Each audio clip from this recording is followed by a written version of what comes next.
Eventos Finais, capítulo 14. O alto clamor.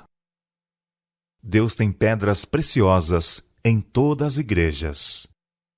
Deus tem pedras preciosas em todas as igrejas, e não devemos fazer denúncias impetuosas do professo mundo religioso. O Senhor tem seus representantes em todas as igrejas. As especiais verdades probantes para estes últimos dias não foram apresentadas a essas pessoas de tal modo que trouxessem convicção ao coração e à mente. Por isso, ao rejeitar a luz, elas não romperam sua ligação com Deus.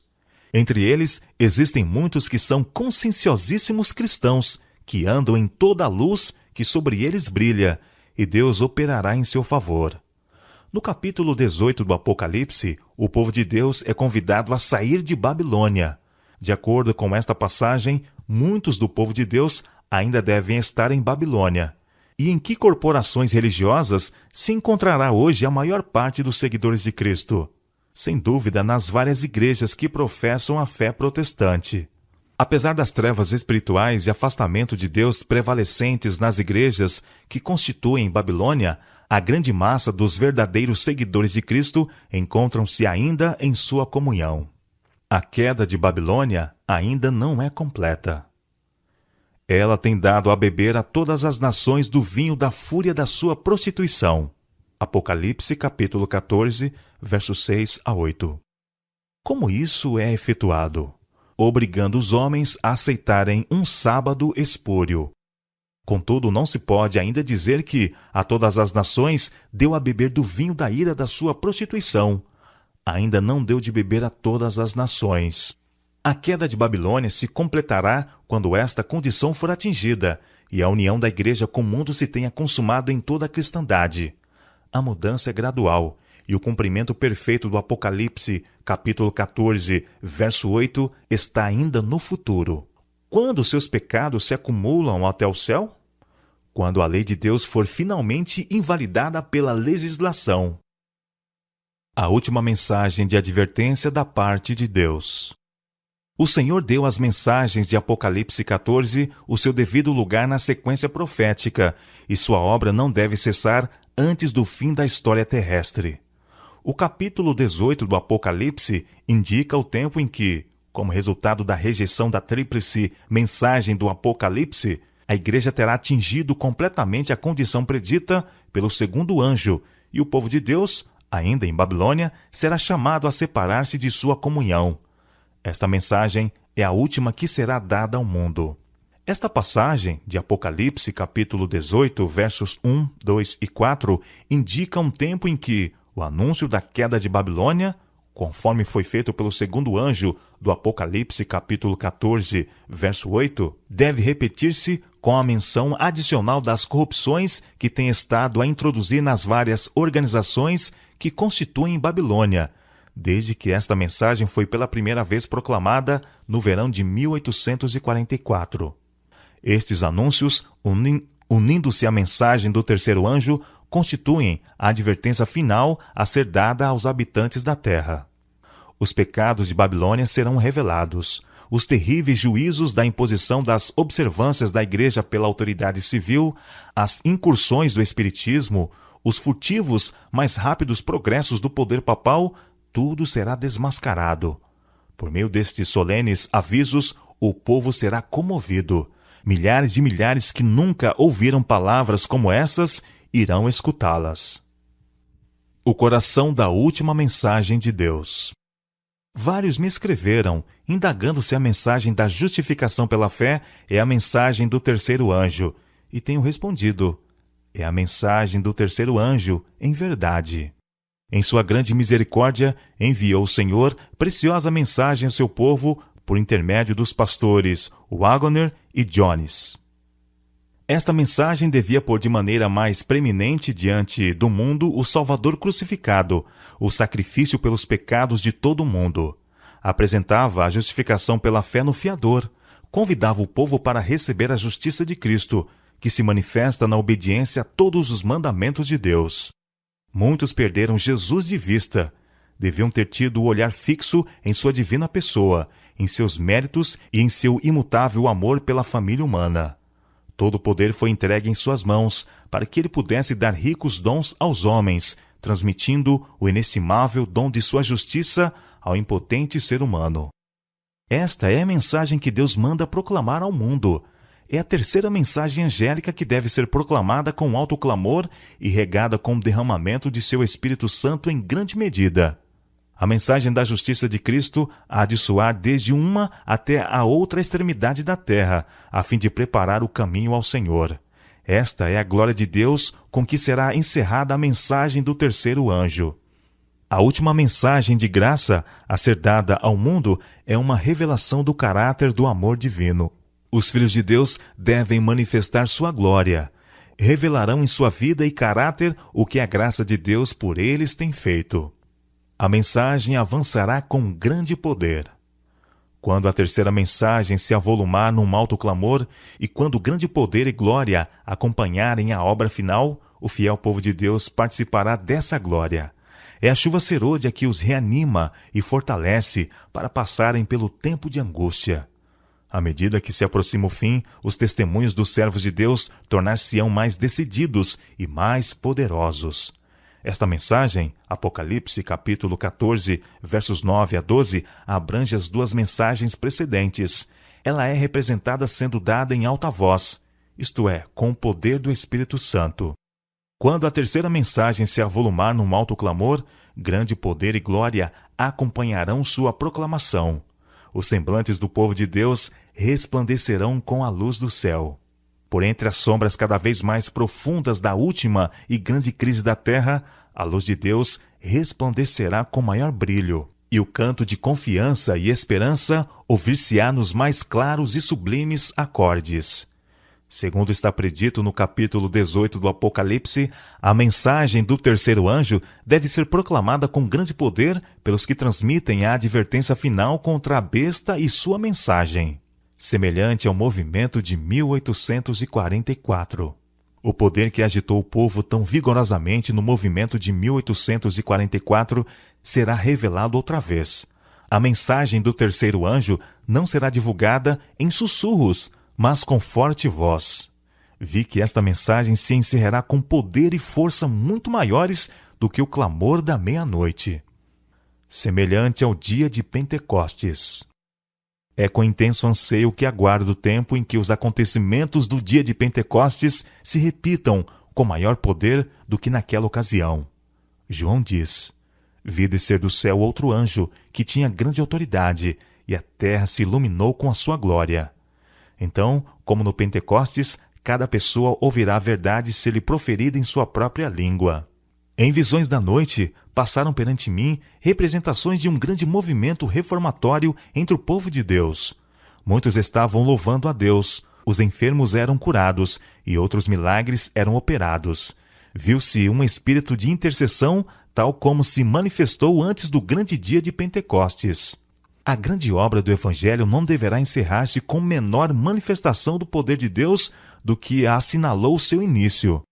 As profecias que se cumpriram no derramamento da chuva temporã, no início do Evangelho, devem novamente cumprir-se na chuva serôdia, no final do mesmo.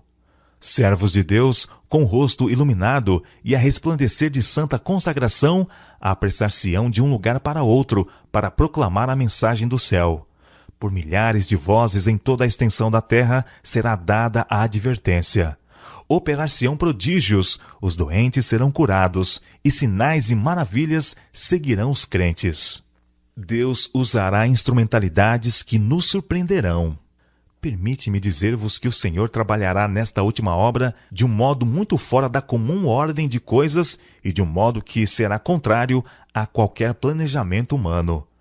Haverá entre nós os que sempre desejarão dominar a obra de Deus, para ditar até que movimentos se farão quando a obra avançar sobre a direção do anjo que se une ao terceiro anjo na mensagem a ser dada ao mundo. Deus usará maneiras e meios pelos quais se verá que Ele está tomando as rédeas em suas próprias mãos. Surpreender-se-ão os obreiros com os meios simples que Ele usará para efetuar e aperfeiçoar sua obra de justiça. Não imagineis que será possível traçar planos para o futuro. Seja reconhecido que Deus está ao leme em todas as ocasiões e circunstâncias. Ele agirá de maneira apropriada e manterá, aumentará e edificará seu povo. O Confortador se revelará, não de algum modo definido e preciso que o homem possa determinar, mas segundo a ordem de Deus, em ocasiões e maneiras inesperadas que honrem o seu próprio nome. Assim como outrora chamou pescadores para serem seus discípulos, ele suscitará dentre o povo comum a homens e mulheres que realizem sua obra. Em breve haverá um avivamento que surpreenderá a muitos. Os que não perceberem a necessidade do que deve ser feito serão passados por alto, e os mensageiros celestiais trabalharão com os que são chamados de pessoas comuns, habilitando-as a levar a verdade para muitos lugares. Trabalhadores habilitados pelo Espírito Santo. Na última e solene obra se empenharão poucos grandes homens. Deus realizará uma obra em nosso tempo que poucos esperam. Ele suscitará e exaltará entre nós os que são mais adestrados pela unção de seu Espírito do que pelo preparo exterior de instituições científicas. Estes meios não devem ser desprezados ou condenados. Eles são ordenados por Deus, mas só podem fornecer as habilitações exteriores. Deus mostrará que não depende de seres humanos instruídos e cheios de si. As almas que buscam diligentemente a luz e que aceitam de boa vontade todo o raio de iluminação divina vindo de sua palavra, unicamente a essas será a luz comunicada. É por meio dessas almas que Deus revelará aquela luz e poder que iluminarão toda a terra com sua glória. Disciplina de espírito, pureza de coração e pensamento é que são necessários. Isto tem mais valor do que admirável talento, tato ou conhecimento. Uma mente comum, acostumada a obedecer ao assim diz o Senhor, está mais bem habilitada para a obra de Deus do que aqueles que têm capacidades, mas não as empregam corretamente. Os obreiros serão antes qualificados pela unção de seu espírito do que pelo preparo das instituições de ensino. Homens de fé e oração serão constrangidos a sair com zelo santo, declarando as palavras que Deus lhes dá. Deus usa até os indoutos. Os que recebem a Cristo como Salvador pessoal resistirão às provas e aflições destes últimos dias. Fortalecido por inabalável fé em Cristo, até mesmo o discípulo indouto conseguirá resistir às dúvidas e objeções que a incredulidade pode produzir e desmascarar os sofismas dos escarnecedores. O Senhor Jesus dará aos seus discípulos uma língua e sabedoria a que os seus adversários não poderão contradizer nem resistir. Aqueles que pelos argumentos não poderiam vencer os embustes satânicos darão positivo testemunho que confundirá pretensos homens instruídos. As palavras sairão dos lábios de pessoas indoutas com tal poder e sabedoria convincentes que haverá conversões à verdade. Milhares se converterão pela influência do seu testemunho. Por que um indouto terá esse poder que o instruído não possuirá? Pela fé em Cristo, o indouto penetrou na atmosfera de pura e clara verdade, ao passo que o instruído se afastou da verdade. O homem pobre é testemunha de Cristo. Ele não pode apelar para histórias ou para a pretensa ciência superior, mas colhe poderosas evidências da palavra de Deus. A verdade que ele profere sob a inspiração do Espírito Santo é tão pura e notável e contém um poder tão inquestionável que o seu testemunho não pode ser contestado. Crianças proclamam a mensagem. Muitos, mesmo entre os iletrados, proclamam agora as palavras do Senhor. Crianças são impelidas pelo Espírito a ir e declarar a mensagem do céu. O Espírito será derramado sobre todos quantos se submeterem às suas sugestões, e pondo à margem todo o maquinismo humano, suas regras inibidoras e cautelosos métodos, proclamarão a verdade com a força do poder do Espírito. Quando os seres celestiais perceberem que os homens não apresentarão mais a verdade com simplicidade, como Jesus fazia, até as crianças serão impelidas pelo Espírito de Deus e por-se-ão a proclamar a verdade para este tempo. O ministério dos anjos. Os anjos do céu estão influindo em mentes humanas para despertar a investigação dos assuntos da Bíblia. Será efetuada uma obra muito mais ampla do que já foi realizada, e nem um pouco de sua glória irá para os homens, pois os anjos que ministram a favor dos que hão de herdar a salvação estão trabalhando de dia e de noite. Em nosso mundo, há muitos homens que são como Cornélio. Assim como trabalhou por Cornélio, Deus trabalha por esses verdadeiros porta-estandartes. Como Cornélio, eles obterão conhecimento de Deus pela visita de anjos do céu. Ao aliar-se o poder divino com o esforço humano, a obra se propagará como o fogo na palha. Deus empregará instrumentos cuja origem o homem será incapaz de discernir. Os anjos farão uma obra que os homens poderiam haver tido a bênção de realizar, não houvessem eles negligenciado atender aos reclamos de Deus. Amplitude mundial da proclamação. O anjo que se une na proclamação da mensagem do terceiro anjo deve iluminar a terra toda com a sua glória. Predisse, com isto, uma obra de extensão mundial e de extraordinário poder. Servos de Deus com o rosto iluminado e a resplandecer de santa consagração, apressar-se-ão de um lugar para outro, para proclamar a mensagem do céu. Por milhares de vozes em toda a extensão da terra será dada a advertência. A mensagem do anjo que acompanha o terceiro deve agora ser transmitida a todas as partes do mundo. Deve ser a mensagem da colheita, e toda a terra se iluminará com a glória de Deus. Quando a tormenta da perseguição realmente irromper sobre nós, a mensagem do terceiro anjo se avolumará num alto clamor, e toda a terra se iluminará com a glória do Senhor. Em cada cidade da América deve ser proclamada a mensagem. Em cada país do mundo deve ser transmitida a mensagem de advertência. Durante o alto clamor, a Igreja, ajudada pelas providenciais interposições de seu exaltado Senhor, difundirá o conhecimento da salvação tão abundantemente que a luz será comunicada a toda a cidade e vila. Uma crise acha-se precisamente diante de nós. Devemos agora, pelo poder do Espírito Santo, proclamar as grandes verdades para estes últimos dias. Não levará muito tempo para que todos tenham ouvido a advertência e feito sua decisão. Então virá o fim. Reis, legisladores e assembleias ouvem a mensagem.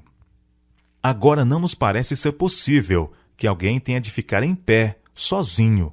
Mas se Deus alguma vez falou por meu intermédio, chegará o tempo em que seremos conduzidos perante assembleias e perante milhares de pessoas por causa do seu nome, e cada um terá de apresentar a razão de sua fé. Então haverá mais severa crítica de toda oposição assumida em defesa da verdade.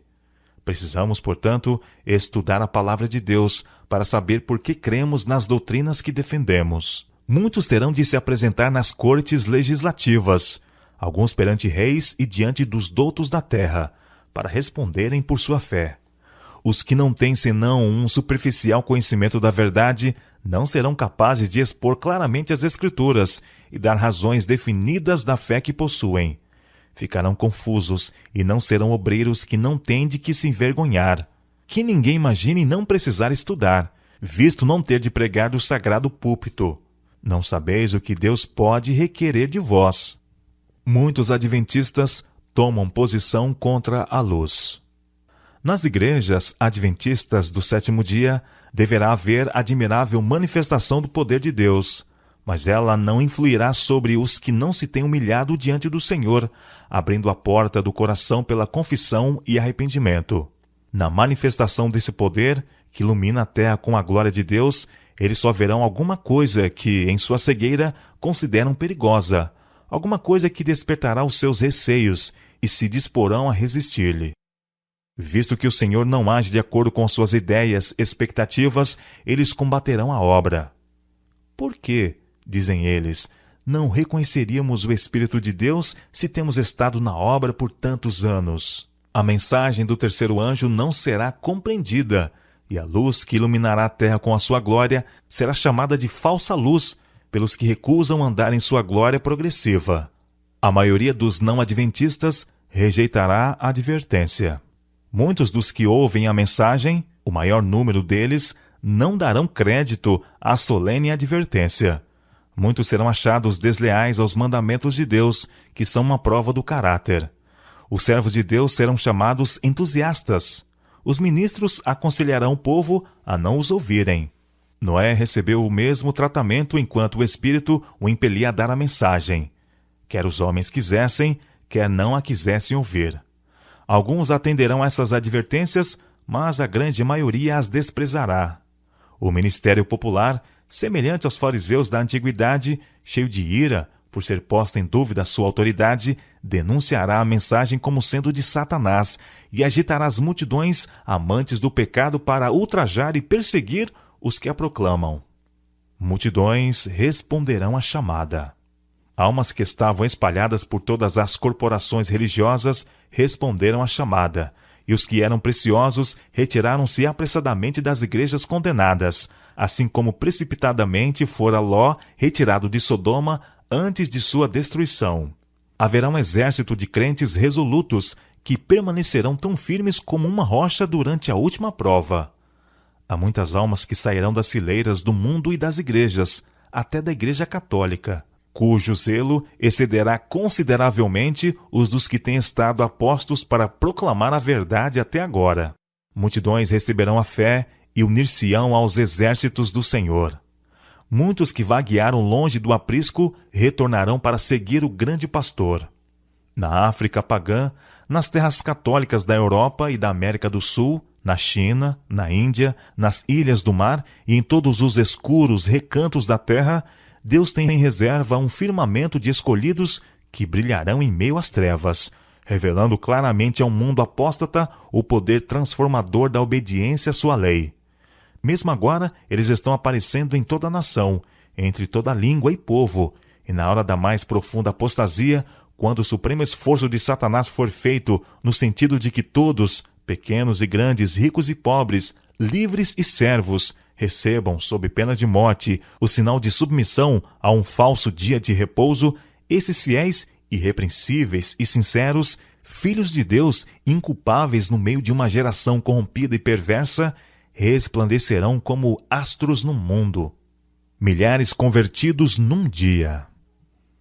Milhares da hora 1/10 verão e reconhecerão a verdade. Essas conversões à verdade operar-se-ão com uma rapidez surpreendente para a igreja e unicamente o nome de Deus será glorificado. Milhares se converterão à verdade num dia, os quais na hora 1/10 verão e reconhecerão a verdade e as atuações do Espírito de Deus. Aproxima-se o tempo em que haverá tantos conversos em um dia como houve no dia de Pentecostes, depois de os discípulos haverem recebido o Espírito Santo. Os sinceros de coração não hesitarão por mais tempo. Bom número não o vê agora para tomar sua decisão, porém estas coisas estão-lhes influenciando a vida, e quando a mensagem se fizer ouvir com grande voz, estarão preparados para ela. Não hesitarão por mais tempo, adiantar-se-ão e tomarão sua atitude. Em breve virá a prova final a todos os habitantes da terra. Naquele tempo serão tomadas decisões imediatas. Os que se convenceram sob a apresentação da palavra se colocarão sob o ensanguentado estandarte do príncipe Emanuel. Toda alma verdadeiramente sincera virá à luz da verdade. A mensagem há de ser revelada não tanto por argumentos como pela convicção profunda do Espírito de Deus. Os argumentos foram apresentados, a semente foi semeada e agora brotará e frutificará. As publicações distribuídas pelos missionários têm exercido sua influência. Todavia, muitos que ficaram impressionados foram impedidos de compreender completamente a verdade ou de lhe prestar obediência. Os raios de luz penetram por toda parte. A verdade é vista em sua clareza, e os leais filhos de Deus cortam os liames que os têm retido. Laços de família, relações na igreja, são impotentes para os deter agora. A verdade é mais preciosa do que tudo mais. Apesar das forças arregimentadas contra a verdade, grande número se coloca ao lado do Senhor. A influência da página impressa. Mais de 1000 se converterão brevemente em um dia, a maioria dos quais reconhecerá haver sido primeiramente convencidos através da leitura de nossas publicações. Os resultados da circulação deste livro, O Grande Conflito, não devem ser julgados pelo que agora aparece. Por intermédio de sua leitura, algumas almas serão despertadas e encontrarão forças para unir-se de vez com os que guardam os mandamentos de Deus. Número muito maior, porém, que o ler, Não tomarão sua posição até que vejam que estão tendo lugar os próprios eventos nele preditos. O cumprimento de algumas das predições inspirará fé que as outras também se cumprirão, e quando a terra for iluminada com a glória do Senhor, na obra de encerramento, muitas almas tomarão sua posição em relação aos mandamentos de Deus, como resultado deste instrumento. É em grande parte por meio de nossas casas editoras que se há de efetuar a obra daquele outro anjo que desce do céu com grande poder e com sua glória ilumina a terra.